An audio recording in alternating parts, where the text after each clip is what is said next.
This is Mark Bell from SuperTraining.tv, Super Training Gym, the strongest gym in the West. I'm about to show you some new footage off of my new application on my phone called the Coach's Eye.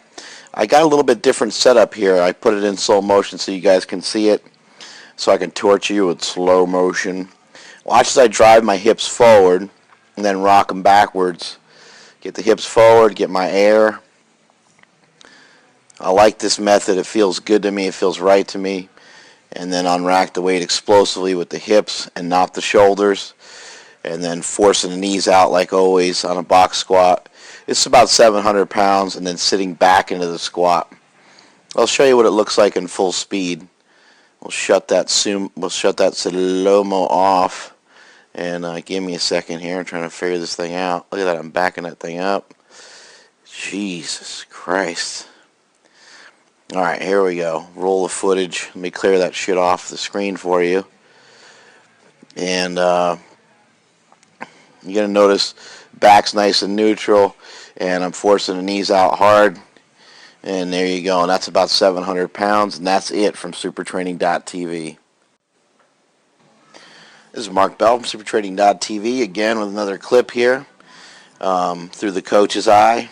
I can rewind this sucker or slow-mo it. Or right on the screen or whatever. Just doing a typical box squat, trying to force those knees out hard, trying to keep the chest upright, and trying to move as explosively as possible. Got about 700 pounds on the bar. Let's take another look at that one, and let's see what made that one go pretty okay-ish.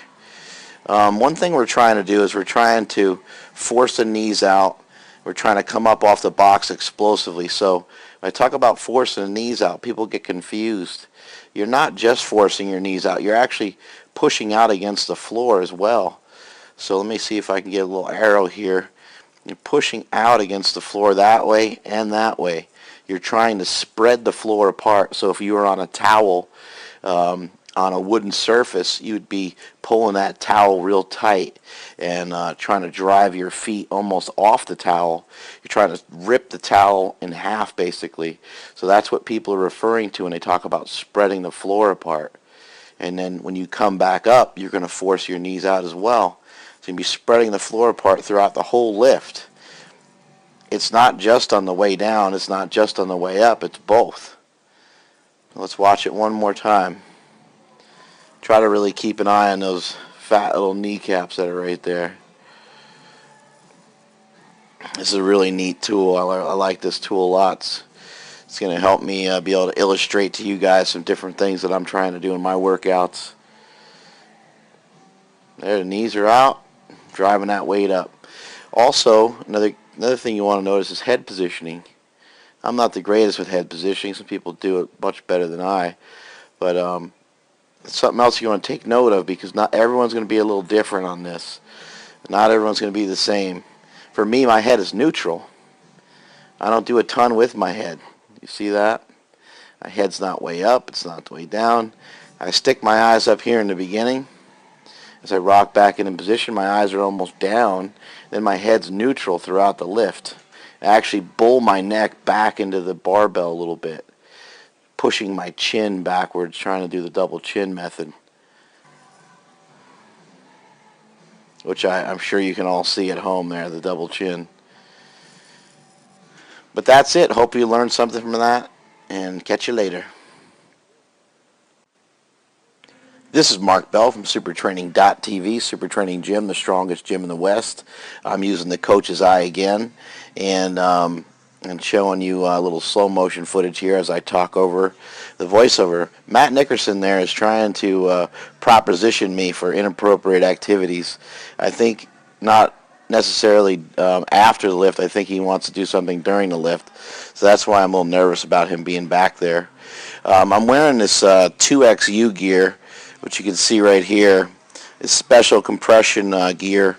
Also wearing the compression socks. I really am digging it a lot. Really like it a lot. Some good stuff. Let me slow-mo this thing again, and I'm actually going to back it up a pinch so you guys can see what I'm doing here. See if I can back that up a little bit for you. Back it up a little bit more. Sorry about that. Just trying to figure this sucker out. Okay, here we go. Watch my setup here. I got my chest forward, knees forward. I'm on my knees. I'm actually on my toes. And then I rock back into it.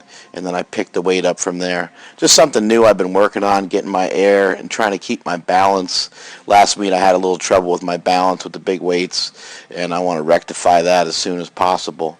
So let's back this sucker up again. I'll turn the slow motion off, and we'll back this puppy up, and you can really see what I'm doing on these box squats. I'm just learning how to use this device here, so bear with me. Bear with me.